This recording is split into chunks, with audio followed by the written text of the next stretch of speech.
Merci de votre fidélité au programme de la West Africa Democracy Radio. Fidèles auditeurs, bienvenue à votre rendez-vous santé, réflexion sur Ebola, un magazine spécial de la rédaction consacré pour ce numéro à l'évolution de la maladie à virus Ebola en Afrique de l'Ouest.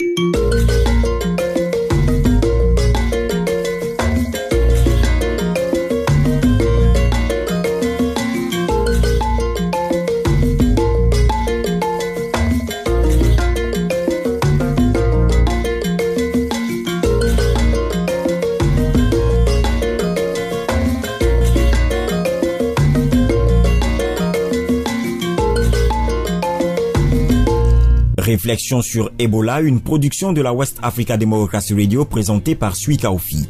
À travers ce magazine, nous revenons sur l'évolution de l'épidémie de la maladie à virus Ebola en Afrique de l'Ouest, ses conséquences au plan social, économique, voire politique, et nous mettons en lumière les questions de bonne gouvernance, de droits de l'homme et de sécurité alimentaire liées à l'épidémie. West Africa Democracy Radio, la radio pour le dialogue.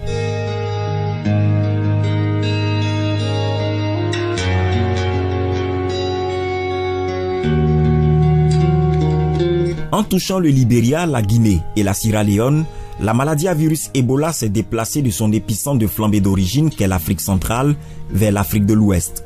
Pour de nombreux experts des maladies virales, la souche Zaïre, identifiée comme étant celle isolée sur les malades en Afrique de l'Ouest, a certainement voyagé grâce à un réservoir animal.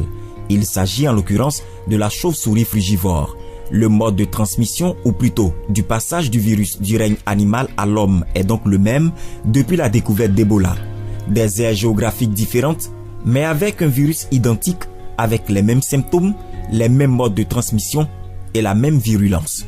On serait donc tenté de se demander pourquoi l'Afrique de l'Ouest a eu plus de mal à circonscrire cette épidémie, contrairement aux pays d'Afrique centrale.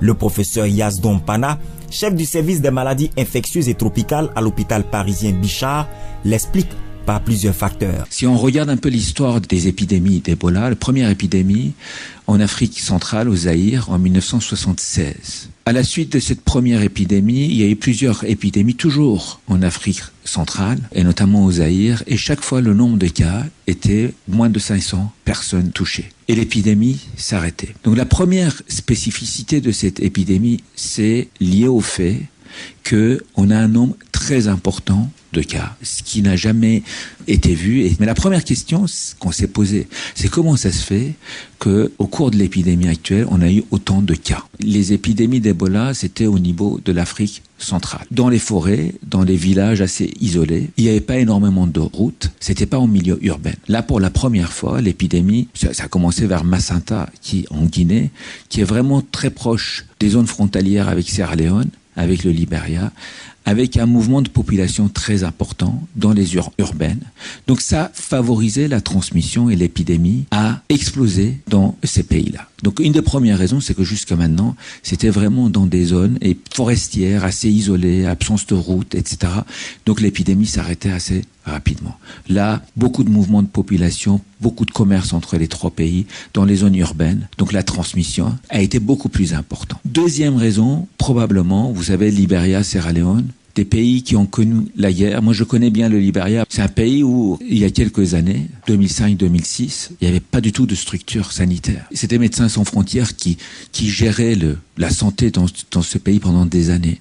Donc, du coup, c'est un pays où les mesures d'hygiène ne sont pas optimales. Donc, du coup, finalement, l'épidémie a pu exploser de cette façon-là parce qu'on était dans des zones où, non seulement il y avait des zones urbaines et les gens étaient très proches, donc la transmission se faisait de manière très importante, mais aussi parce que les structures sanitaires ne permettaient pas l'isolement des patients et de lutter contre la transmission de virus. En s'urbanisant à la limite en Afrique de l'Ouest, Ebola trouve un terreau fertile pour entraîner le plus grand nombre de victimes. La longue période d'instabilité militaro-politique que certains pays touchés ont vécu, la désorganisation des services sanitaires et l'absence de structures hospitalières dignes du nom ont contribué à accroître le nombre de victimes. Concernant la faiblesse des services sanitaires et des structures hospitalières, la quasi-totalité des pays d'Afrique de l'Ouest ont le même problème. Cela s'explique en grande partie par le fait qu'aucun pays membre de la CEDEAO à ce jour n'est arrivé à consacrer plus de 7% de son produit intérieur brut au financement de la santé conformément aux recommandations des assises de Praia.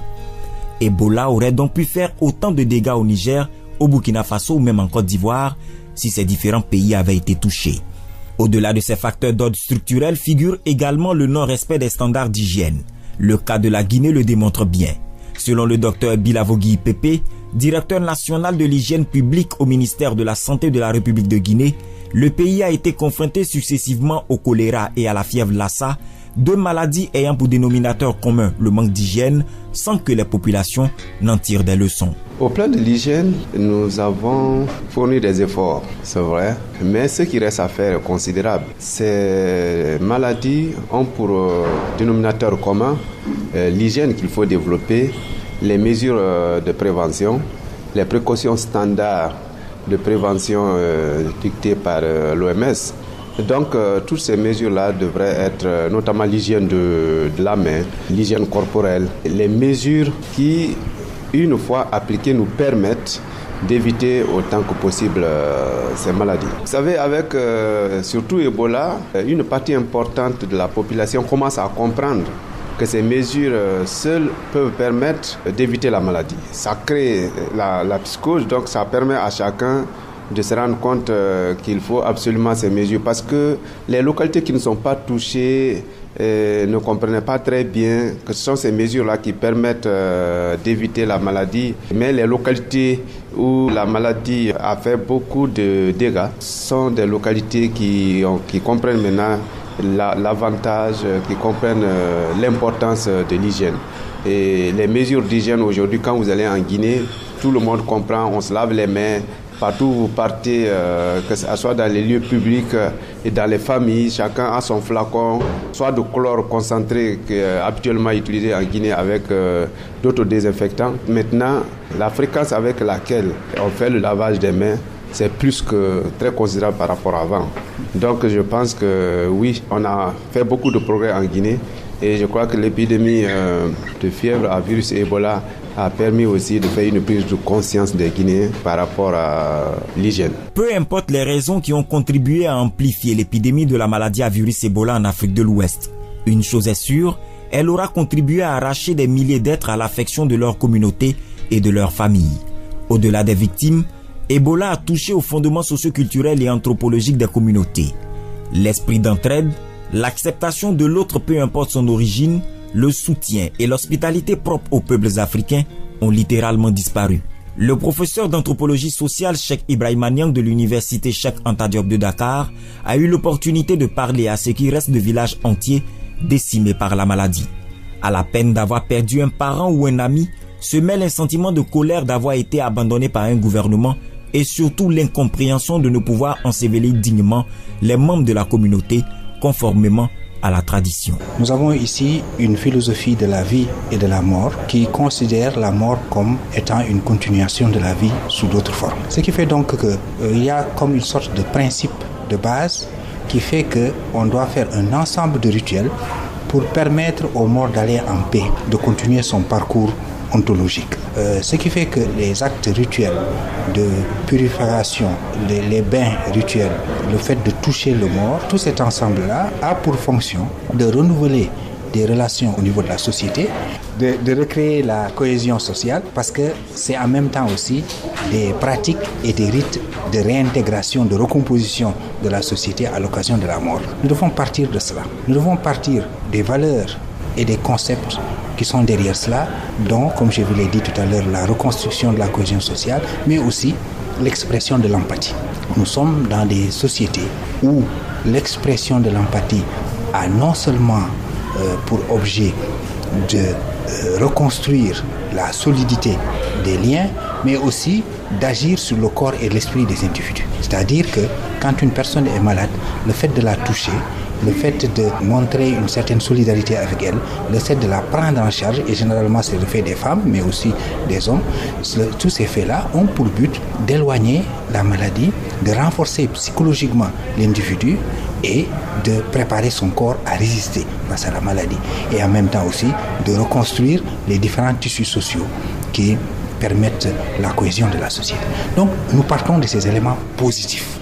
Alors, en partant de ces éléments positifs, nous Posons maintenant le risque constitué Ebola par rapport à ces éléments positifs. Parce que Ebola est en train de tout détruire, parce qu'à force de perpétuer ces pratiques qui mettent les individus à risque d'infection et de transmission du virus, puisque le virus est très virulent une fois que la personne est malade et extrêmement virulente une fois que la personne est décédée. Le virus, c'est le virus lui-même qui constitue le principal danger par rapport à la pratique. Alors, mais ce n'est pas la pratique en elle-même, c'est le concept. La question qu'on va se poser, c'est comment on va perpétuer le concept tout en changeant les pratiques et en assurant que le concept soit préservé dans la sécurité. Et pour préserver les rites traditionnels tout en préservant la vie des membres de la communauté, des alternatives ancestrales oubliées ont refait surface. Les corps qu'on ne peut pas toucher en raison de la maladie sont raccompagnés vers les ancêtres avec les rites du pardon en raison du corps impur abandonné par la communauté. West African Democracy Radio, la radio pour le dialogue.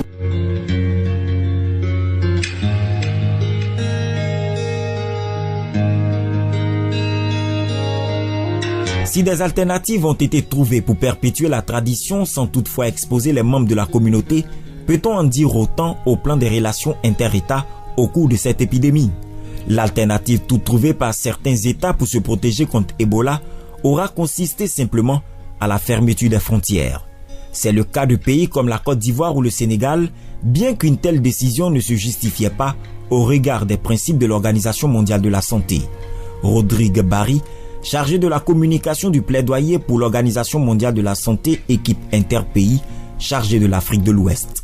La directrice générale de l'OMS, quand elle a prononcé l'urgence de santé publique, elle a bien précisé et c'est reconnu que la fermeture des frontières n'est pas la solution, puisque la maladie à virus Ebola n'est pas une maladie qui se transmet par l'air. C'est une maladie de contact, ce qui est différent de maladies comme la grippe H1N1 où il y avait des restrictions sur les voyages parce que ça se transmet dans l'air. Donc fermer, c'est la souveraineté des États, mais l'OMS ne préconise pas la fermeture des frontières. Ce que les pays doivent faire, c'est de vraiment contrôler les entrées, les sorties comme c'est recommandé. Vous avez vu, tout le monde est équipé maintenant de thermomètres à laser pour prendre les températures parce que les premiers signes de Ebola, c'est surtout la forte fièvre, etc., etc. Il faut redoubler de vigilance, c'est ce que l'OMS recommande. Toutes les autres initiatives sont les bienvenues. Mais pourvu que, comme le dit le règlement, ça n'entrave pas le commerce. Et puis ensuite, on verra qu'il y a des impacts économiques sur la vie des pays. Vous avez vu que la Banque africaine de développement a déjà annoncé des baisses et des taux négatifs de croissance dans la plupart des pays. Donc on verra beaucoup plus d'impact économique et la fermeture des frontières ne va faire qu'accentuer cela parce qu'aujourd'hui, tous les pays sont interdépendants. En plus de la fermeture des frontières qui a entraîné de fortes pertes économiques, des mesures de prévention imposées à l'intérieur même des pays non affectés et les orientations des stratégies de communication ont contribué à accentuer la psychose au sein des populations.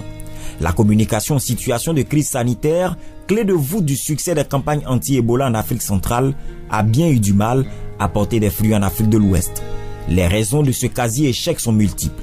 Nous citerons entre autres les messages de sensibilisation mal adaptés aux réalités du terrain, les lenteurs dans la réponse, l'omniprésence des agences gouvernementales et leur quasi-monopole de la communication autour d'Ebola. Amadou Matarba, fondateur du groupe All Africa Global Media, estime que les médias auraient pu susciter un débat de fond sur l'orientation de la lutte contre Ebola en Afrique de l'Ouest. Ce qu'il faut dire, c'est que donc on est parti sur un plan totalement infrastructurel déficient. Donc, à partir de là, on a eu beaucoup de difficultés. Maintenant, ce qui est sûr, c'est qu'on aurait pu faire mieux. Et les médias, en général, des radios en particulier, auraient pu faire beaucoup mieux. En termes de sensibilisation, parce que vous savez, Ebola, c'est vrai, c'est une maladie super grave, très grave. Mais si dès le début, tout le monde s'y était mis, le gouvernement, la société civile et les médias en termes de communication pour expliquer aux gens comment se protéger, je pense qu'on n'en serait pas là. Donc, il faut au contraire se réarmer, il faut se retrousser les manches, il faut que tout le monde s'y mette pour qu'on non seulement stabilise la courbe, mais qu'on fasse redescendre la courbe. C'est la seule solution, on n'a pas le choix. le choix est entre ça ou entre la perte de nos communautés. On ne peut pas perdre nos communautés. Donc, il faut que nous aussi, professionnels des médias, nous faisons du nôtre, qui est sensibilisation, mais également poser les questions difficiles à nos leaders pour leur demander qu'est-ce que vous êtes en train de faire.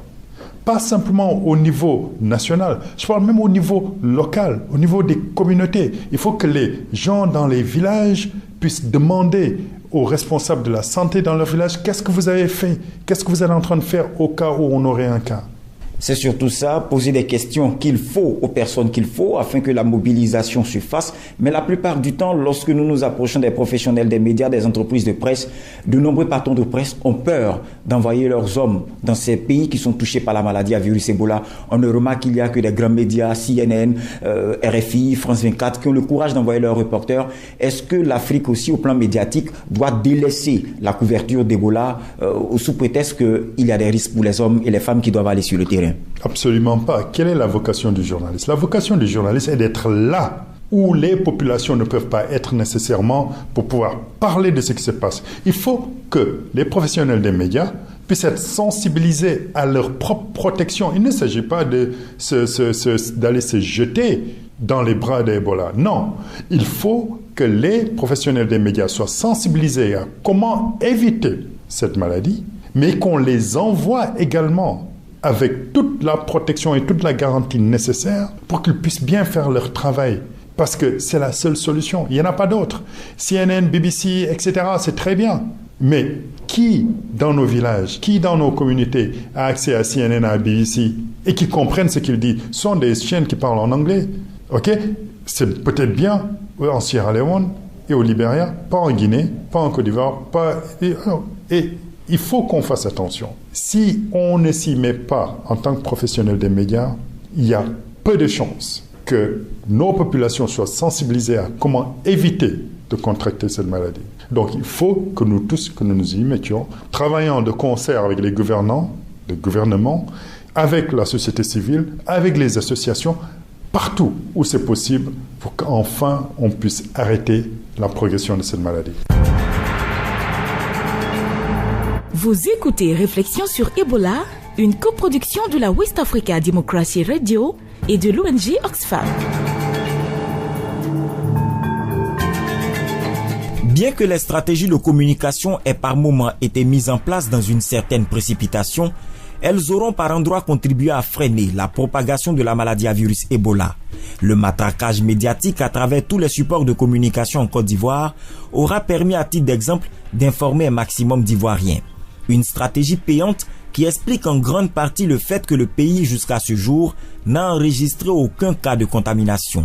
Un succès dans la lutte auquel s'ajoutent plusieurs autres stratégies de sensibilisation et de formation des agents de santé, des professionnels des médias et des populations.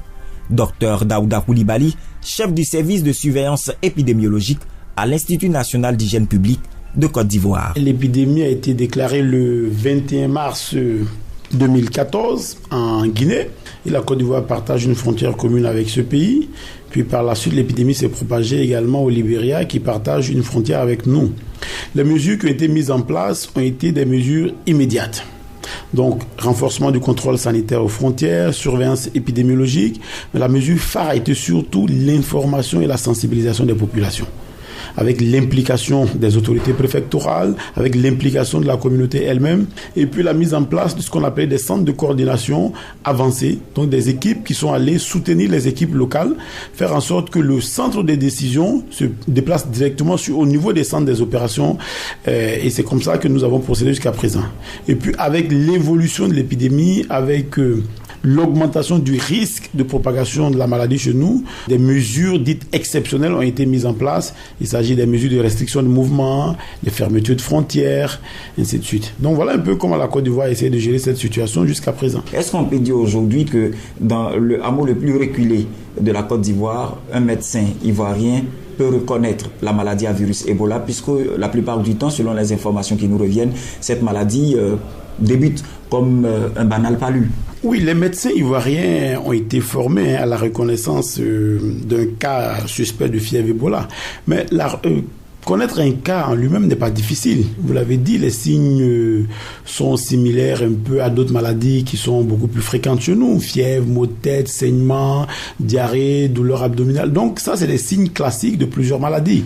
Donc il n'est pas difficile à un médecin pour le reconnaître. Mais nous, dans notre contexte, en plus de ces signes, puisque nous sommes un pays non affecté encore et qu'il n'y a pas de transmission communautaire chez nous, en plus de ces signes, il faut rechercher des facteurs d'exposition. La notion de séjour récent dans une localité affectée par la maladie, la notion de contact avec un animal infecté par la maladie, la notion de contact avec un cas avéré de fièvre Ebola. Donc, c'est ces deux facteurs associés qui vous permettent d'identifier le cas suspect. Et quand ce cas est suspect, il fait l'objet d'un prélèvement sanguin qui est acheminé à l'Institut Pasteur. Et c'est à l'issue de cela qu'on peut dire qu'il est confirmé ou infirmé. Est-ce que l'ouverture des frontières sonne encore plus l'alarme pour l'Institut national d'hygiène publique concernant, bien sûr, la vigilance qu'il faut avoir au niveau des services sanitaires? Oui, les services vont rester toujours vigilants, aussi bien au niveau de l'aéroport. Le contrôle sanitaire va être renforcé. Les équipes seront disponibles à l'aéroport 24 heures sur 24 pour checker les personnes qui viennent de ces zones affectées par la maladie à virus Ebola. Il s'agira vraiment d'un contrôle à leur niveau. Les dispositions sont prises pour que ces personnes qui arrivent puissent faire l'objet de contrôles, d'informations sur leur état de santé, la déclaration de santé, la prise de contrôle de température avec un scanner thermique. Et puis, il y a une unité de pandémie qui est à l'aéroport pour examiner les éventuels cas suspects. Toutes ces stratégies de communication et de sensibilisation n'auraient pas porté de fruits sans une implication effective des communautés à la base. Et pour rassurer ces communautés, rien de plus important pour les décideurs que d'aller au contact des populations, les écouter, dissiper leurs craintes et apporter des réponses concrètes à leurs préoccupations en décentralisant les mécanismes d'alerte précoce et de sensibilisation, mais aussi et surtout en impliquant les populations dans la lutte à travers des messages clairs, cohérents et accessibles à tous, même dans les hameaux les plus reculés. Raymond Goudou Kofi, ministre ivoirien de la Santé et de la lutte contre le sida. Toutes les actions que nous menons actuellement, ce sont des actions de sensibilisation. La maladie est extrêmement virulente. Le virus, c'est-à-dire la petite bête qui contamine, se trouve dans l'animal. Et plus particulièrement, les rongeurs et puis également la chauve-souris. Vous savez que dans nos pays, un des plats préférés, surtout en Côte d'Ivoire, ce sont les rongeurs, c'est-à-dire les agoutis, les hérissons, porc-épic et autres. Et malheureusement, nous pouvons trouver le virus au sein de ces animaux-là. Donc, la sensibilisation que nous menons tous azimuts aujourd'hui avec l'accompagnement de nos préfets, c'est que la maladie se trouve aujourd'hui en Guinée, au Libéria, déclarée en Sierra Leone. Alors, de la sorte, vous savez que nous partageons des frontières communes avec dans ces pays que je viens de citer plus particulièrement. Et nous avons très tôt mis des postes avancés. Nous sommes appuyés en cela par tous les préfets. Nous avons lancé des campagnes de sensibilisation pour expliquer aux gens que c'est d'abord une question d'hygiène, se laver les mains régulièrement à l'eau ou le savon. C'est également de dire à nos agents de santé qui sont les premiers en contact avec les malades de porter des gants, de porter des bavettes. Dieu merci, nous n'avons aucun cas déclaré en Côte d'Ivoire. Nous interpellons la population. Nos préfets font un travail phénoménal avec nos agents de santé parce que vous savez que les frontières chez nous, elles sont extrêmement poreuses et qu'au lieu d'utiliser les frontières normales, nous savons qu'il existe des pistes. Et c'est en cela où nous voulons encore demander à tous les villageois, tous les premiers villages qui se trouvent après des frontières, d'être vraiment prudents. S'ils ont des parents qui arrivent, ne serait-ce que pour des funérailles et autres, et qu'il y a un mort qui vient de l'autre côté, d'éviter de le manipuler avec les mains, sans protection, parce que dès que le virus est entré dans l'homme, il le transmet automatiquement à l'homme également. Donc vigilance, vigilance, et le virus d'Ebola ne doit pas entrer en Côte d'Ivoire. L'évolution de la maladie à virus Ebola en Afrique de l'Ouest nous a permis d'identifier la mobilisation des communautés à la base et la communication de masse en situation de crise sanitaire comme étant des outils efficaces de lutte. Mais la mise en place de mécanismes de communication efficaces tient compte de plusieurs facteurs dont nous parlerons lors de nos prochains rendez-vous avec un œil sur le rôle particulier des médias. Merci d'être resté en notre compagnie pour ce numéro de réflexion sur Ebola, un magazine de la West Africa Democracy Radio et de l'ONG Oxfam dans le cadre du projet Monitoring Ebola Response. Sui Kaofi à la présentation. Au plaisir de vous retrouver très vite pour un autre numéro de réflexion sur Ebola.